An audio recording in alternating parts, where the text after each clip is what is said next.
രുദ്രാർദ്ര പ്രണയം ഭാഗം 40.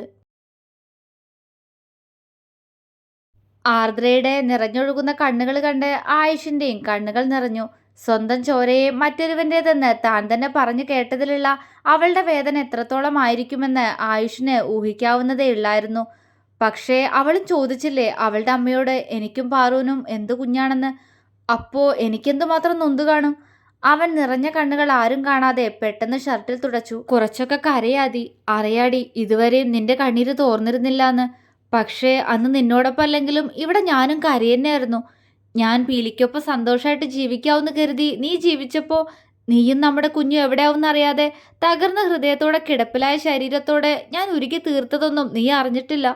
നിന്നേക്കാൾ കൂടുതൽ കണ്ണീരിന്റെ കണക്ക് പറയാനുള്ളത് എനിക്ക് തന്നെ ആദി. അവളെ തന്നെ ഉറ്റുനോക്കവേ അവൻ വേദനയോടെ മനസ്സിൽ പറഞ്ഞു. മോളെ ആരു. പെട്ടെന്ന് മല്ലിക അവളുടെ കയ്യിൽ പിടിച്ചു. ആർദ്ര ചെവിയിൽ നിന്നും കൈമാറ്റി അവരെ നോക്കി.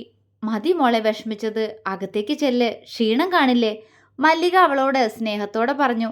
അവൾ കണ്ണുകൾ അമർത്തി തുടച്ചുകൊണ്ട് അവരെ നോക്കി പുഞ്ചിരിക്കാൻ ശ്രമിച്ചു. വീണ്ടും കണ്ണുകൾ ആയുഷിലേക്ക് പോയി. അവൻ അവളെ ഗൗരവത്തോടെ നോക്കുന്നുണ്ട്. എന്തായാലും വന്നല്ലോ, സന്തോഷം. ഇനി എൻ്റെ പീലിയുടെയും വിവാഹമൊക്കെ കൂടി കുറച്ചു ദിവസം ഇവിടെ നിന്നിട്ട് പോയാൽ മതി. ഉള്ളിൽ ഒളിപ്പിച്ച കുറുമ്പോടെ അവളോട് പറഞ്ഞുകൊണ്ട് ആയുഷ് പാറുവിനെ അവനോട് ചേർത്ത് പിടിച്ചു. ആർദ്രയുടെ വേദനയോടുള്ള നോട്ടം കണ്ടപ്പോൾ പാറു ആയുഷിൽ നിന്നും അകന്നു മാറാൻ ശ്രമിച്ചു. പക്ഷേ അവന്റെ കൈകൾ അവളുടെ ഷോൾഡറിൽ ഒന്നുകൂടി മുറുകുകയാണ് ചെയ്തത്. ഞാൻ നിങ്ങളുടെ വിവാഹം കഴിഞ്ഞാൽ നാളെ തന്നെ തിരികെ പോവും. ആർദ്രയുടെ സ്വരം പതിഞ്ഞു. അത് നമുക്ക് ആലോചിക്കാം. ഇപ്പോ അകത്തേക്ക് ചെല്ല്. ആയുഷിന്റെ സ്വരം കടുത്തുപോയി.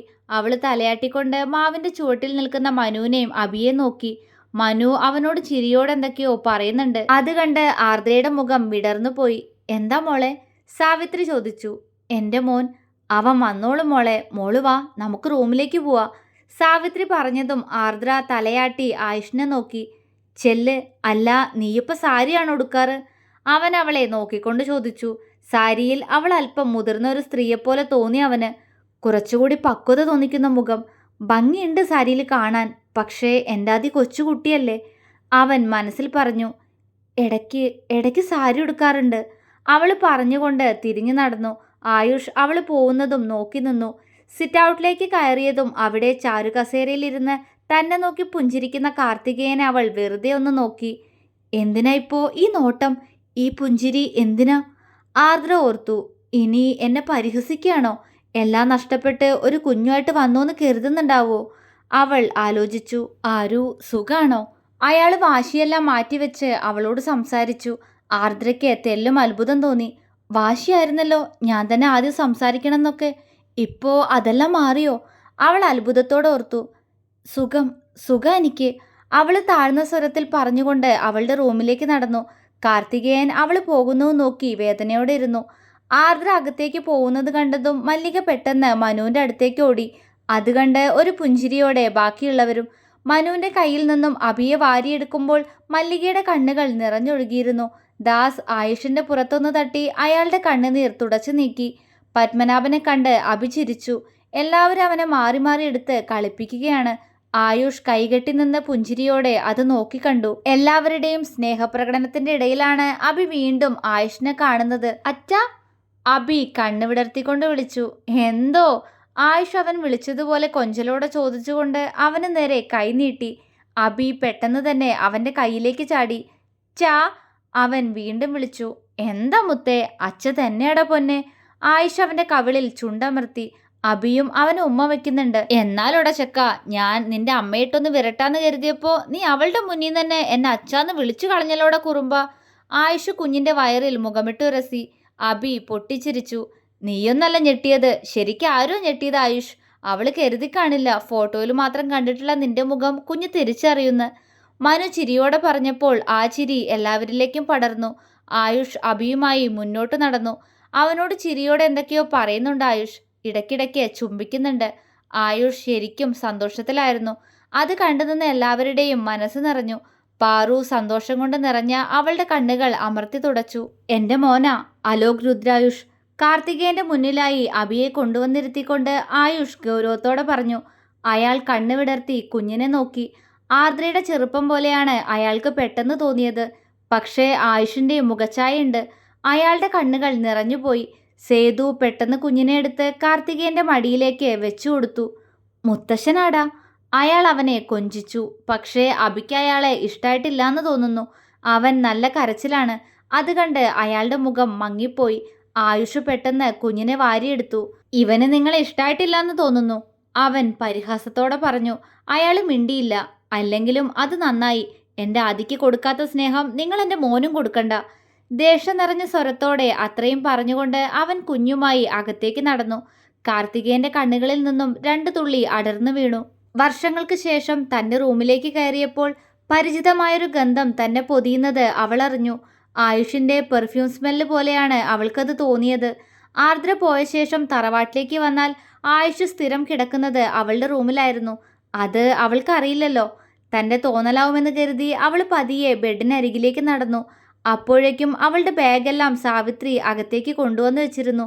ആർദ്ര ഫോണെടുത്ത് ബെന്നിയെ വിളിച്ചു. എത്തിയല്ലേ? കോൾ എടുത്ത ഉടനെ ബെന്നി ചോദിച്ചത് അതാണ്. എത്തിച്ചായ, ഹാപ്പി അല്ലേ നീ? അവൻ ചോദിച്ചു. അതെ, ഹാപ്പിയാ. എൻ്റെ മോൻ അവൻ അവൻ്റെ അച്ഛനെ കണ്ടു. അവൻ്റെ സ്വന്തക്കാരെ കണ്ടു. അവരുടെല്ലാം സ്നേഹം അവന് കിട്ടിയിച്ചായ. ഇടറിയിരുന്നു അവളുടെ സ്വരം. ബെന്നി മിണ്ടിയില്ല. പിന്നിച്ചായ, മോൻ അവൻ രുദ്രേട്ടനെ അച്ഛാന്ന് വിളിച്ചു. ഞാൻ ശരിക്കും ഭയന്നു പോയിച്ചായ. മോന് ആളെ നേരിട്ട് കാണുമ്പോൾ മനസ്സിലാവുമെന്ന് ഞാൻ കരുതിയതേയില്ല. അവൾ പറഞ്ഞതും ബെന്നിയുടെ ചുണ്ടിലൊരു പുഞ്ചിരി വിരിഞ്ഞു. അല്പനേരം കൂടി സംസാരിച്ചിരുന്ന് അവൾ കോള് കട്ടാക്കി പതിയെ ബെഡിലേക്ക് കിടന്നു. ആ ബെഡിന് പോലും ആയുഷിന്റെ പെർഫ്യൂം മണം പോലെ. അവൾ കൊതിയോടെ ആ മണം വലിച്ചെടുത്തു. തൻ്റെ കുഞ്ഞ് അവൻ്റെ പ്രിയപ്പെട്ടവർക്കൊപ്പമാണെന്ന സന്തോഷത്തിൽ പതിയെ അവളുടെ കണ്ണുകൾ അടഞ്ഞുപോയി. രാത്രിയിൽ അങ്ങനെ അധികം ആളുകളൊന്നും വന്നിരുന്നില്ല തറവാട്ടിലേക്ക്. സാവിത്രി പറഞ്ഞ് അവൾ അറിഞ്ഞു ലളിതമായ കല്യാണമാണെന്ന്. എത്ര ലളിതമാണെങ്കിലും തൻ്റെ നെഞ്ചു വിങ്ങുന്നത് ആർദ്ര അറിയുന്നുണ്ടായിരുന്നു. പതിയെ സിറ്റ് ഔട്ടിലേക്ക് നടന്നു. ഉറങ്ങി എഴുന്നേറ്റ ശേഷം ആയുഷിനെ അവൾ കണ്ടിട്ടില്ല. മറ്റൊരുവളുടേത് ആവുന്നതിന് മുന്നേ തൻ്റേത് മാത്രമാണ് ഇപ്പോൾ അവനെന്ന അവകാശത്തിൽ ആരും കാണാതെയെങ്കിലും അവനെ നോക്കി നിൽക്കാൻ അവൾക്ക് ആഗ്രഹം തോന്നി. അഭിയെ രുദ്രേട്ടൻ എടുത്തു കാണുമോ? കൊഞ്ചിച്ചു കാണുമോ? അവൾ ആലോചിച്ചു. പുറത്തേക്ക് ഇറങ്ങിയപ്പോൾ തിണ്ണയിലിരുന്ന് പാറുവിനോട് ചിരിയോടെ സംസാരിക്കുന്ന ആയുഷിനെ കണ്ട് എന്തിനോ കണ്ണുകൾ വീണ്ടും നിറയുന്നു. നിന്റേതല്ല ആദി രുദ്രേട്ടൻ, പിന്നെ എന്തിനാ? അവൾ അവളോട് തന്നെ ചോദിച്ചു. കണ്ണുകൾ അമർത്തി തുടച്ചു. കുഞ്ഞ് പാറുവിൻ്റെ കയ്യിലാണ്. ആർദ്ര പുറത്തേക്ക് വരുന്നത് ആദ്യമേ കണ്ടതുകൊണ്ട് തന്നെ ആയുഷ് കുഞ്ഞിനോട് സംസാരിക്കുന്നത് നിർത്തി പാറുവിനോടാണ് സംസാരം. ആർദ്രയ്ക്ക് മുറ്റത്തേക്കൊന്ന് ഇറങ്ങാൻ തോന്നി. അവൾ പതിയെ അങ്ങോട്ടേക്ക് നടന്നു. നാളെ നമ്മുടെ രണ്ടാളുടെ സ്വപ്നങ്ങള് പൂവണിയുന്ന ദിവസമാണല്ലേ പീലി? അവൻ ആർദ്രമായി പാറുവിനോട് ചോദിക്കുന്നത് ആർദ്ര കേട്ടു. തൊണ്ടക്കുഴിയിൽ നിന്നും പുറത്തേക്ക് വന്ന ഗദ്ഗതം തടഞ്ഞു നിർത്തി അവൾ പാറുവിൻ്റെ കയ്യിൽ നിന്നും അഭിയെ വാരിയെടുത്ത് പെട്ടെന്ന് മുറ്റത്തേക്ക് നടന്നു. അത് കണ്ട് ആയുഷ് പുഞ്ചിരിച്ചു. എന്താ ആയുഷേട്ടാ, പാവം ആരുന് സങ്കടമായി കാണും, അവൾ വിഷമത്തോടെ പറഞ്ഞു. അതിന് ഞാനെന്ത് പറഞ്ഞു? അവനിൽ കുറുമ്പാണ്. ഒന്നും പറഞ്ഞില്ലേ? പിന്നെ ഇപ്പൊ പറഞ്ഞതോ നമ്മുടെ രണ്ടാളുടെ സ്വപ്നങ്ങളെ പൂവണിയുന്ന ദിവസാന്ന്. പാറു അവനെ കൂർപ്പിച്ചു നോക്കി. അതിൽ ഞാൻ പറഞ്ഞാല് എന്താ തെറ്റ്? ഉള്ളത് തന്നെയല്ലേ. അവനിൽ കള്ളച്ചിരി. പാറു അവനെ സംശയത്തോടെ നോക്കി. നീ നിന്റെ അമീറിന്റെ അടുത്തേക്ക് പോവല്ലേ? പിന്നെ ഞാൻ എൻ്റെ ആദ്യ താലി കെട്ടി എന്നെ സ്വന്താക്കാനും പോകുന്നു. അപ്പോൾ നമുക്ക് രണ്ടാൾക്ക് സന്തോഷം തന്നെയല്ലേ? അവൻ കുറുമ്പോടെ ചോദിച്ചു. ഓ, അതാണ് ആയുഷേട്ടൻ ഉദ്ദേശിച്ചേ? അവൾ ചിരിച്ചു. അതെ, പക്ഷേ ആദ്യം തെറ്റിദ്ധരിച്ചു കാണും. അവൻ ചിരിയോടെ പറഞ്ഞു. അതുതന്നെ ആയിരുന്നില്ലേ നിങ്ങളുടെ ഉദ്ദേശവും? അവൾ അവനെ കൂർപ്പിച്ചു നോക്കിയതും അവൻ ഇളിച്ചു. അത് കണ്ടപ്പോൾ അവൾക്കും ചിരി വന്നു. ആ പിന്നെ കാര്യമൊക്കെ ശരി തന്നെ. പക്ഷേ അമീറിന്റെ അടുത്തേക്ക് പോയി അവിടെ നിന്ന് രണ്ടും കൂടി വല്ല കന്നന്തിരിവും കാണിച്ചാ അറിയാലോ എൻ്റെ സ്വഭാവം നിനക്ക്. അവൻ ഗൗരവത്തോടെ പറഞ്ഞു. എന്ത് കന്നന്തിരിവ് ആയുഷേട്ടാ? ആയുഷേട്ടൻ ആരുനോട് കാണിച്ചതുപോലെയുള്ളതാണോ? അവൾ അവനിട്ടൊന്ന് കൊട്ടി. ആയുഷിന്റെ വാടഞ്ഞു പോയി. അത് കണ്ട് പാറു അവൻ്റെ തോളിലേക്ക് ചിരിയോടെ ചാഞ്ഞിരുന്നു. ഇപ്പോൾ ഞാൻ ഇവിടെ നിന്ന് മാറി നിന്നാലേ നിങ്ങൾ തമ്മിലുള്ള പ്രശ്നങ്ങളെല്ലാം തീരും ആയുഷേട്ടാ. പിന്നെ മിമി, ഞാൻ അവനോട് കൊഞ്ചിക്കൊണ്ട് ചെന്നാലും അവൻ ഇതിനൊന്നും നിൽക്കില്ലാന്നേ. ഞങ്ങളെ നിങ്ങൾക്ക് വിശ്വസിക്കാം. അവൾ ആദ്യം തമാശയോടെയും പിന്നീട് കാര്യമായും പറഞ്ഞു. വിശ്വാസം അതല്ലേ എല്ലാം. ആ, വിശ്വസിക്കുന്നു. ആയുഷ് അവളെ ചേർത്ത് പിടിച്ചു. പാറു ചിരിയോടെ അവൻ്റെ തോളിൽ ചാരി കണ്ണുകൾ അടച്ചു. ആകാശത്ത് തെളിഞ്ഞു കാണുന്ന പൂർണ്ണ ചന്ദ്രനിലേക്കും ചുറ്റുമുള്ള നക്ഷത്രങ്ങളിലേക്കും കണ്ണു പായിച്ചുകൊണ്ട് നിൽക്കുകയാണ് ആർദ്ര. ഉള്ളിൽ ഒരു കടലിരമ്പുന്നുണ്ട്. മനസ്സിനെ ശാന്തമാക്കാൻ ശ്രമിച്ചുകൊണ്ട് അവൾ അഭിയെ തോളിലേക്ക് കിടത്തി. എൻ്റെ മോനുണ്ടല്ലോ എനിക്ക്. പിന്നെ എൻ്റെ രുദ്രേട്ടൻ എനിക്ക് തന്നിട്ടുള്ള നല്ല കുറച്ച് ഓർമ്മകളും. മതി, അത് മാത്രം മതി ആദിക്ക് മുന്നോട്ട് ജീവിക്കാൻ, അവൾ സ്വയം പറഞ്ഞു. ആകാശത്തിലെ ചന്ദ്രന്റെ വെളിച്ചം അന്ന് കൂടുതലായിരുന്നു, അവളുടെ ജീവിതത്തിലേക്ക് ഒരു പുതിയ വെളിച്ചം പകരുന്നത് പോലെ. റൂമിലേക്ക് കയറി കുഞ്ഞിനെ കെട്ടിപ്പിടിച്ച് കിടക്കുമ്പോഴും അവളുടെ കണ്ണുകൾ നിറഞ്ഞൊഴുകി തുടങ്ങിയിരുന്നു. നാളെ ഈ നേരം എൻ്റെ രുദ്രേട്ടൻ പാറുവിൻ്റെ മാത്രമായിരിക്കും. കണ്ണുകൾ നിറഞ്ഞൊഴുകി. അന്നത്തെ രാത്രിയും അവൾക്ക് ഉറക്കമില്ലാത്തതായിരുന്നു.